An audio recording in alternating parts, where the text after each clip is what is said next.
Hello po! Welcome mga kakusina. So for today, magluluto tayo ng ginisang burong mustasa. Mag-start na po tayo magsute ng ating bawang, sibuyas.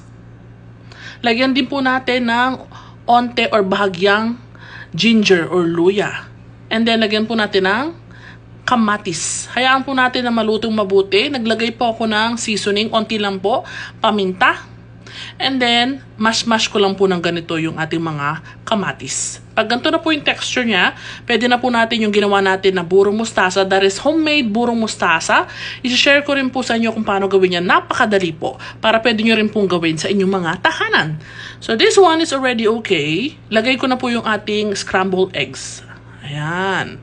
So, hayaan po natin maluto ng mabuti. Half po na po yung nilagay ko. Masarap po kasi dito yung medyo maraming itlog. At kailangan po lutong-luto yung ating itlog at meron po yung salmonella which is not good for our body. So, this one, almost done. Lagyan po natin yung kalahati pa.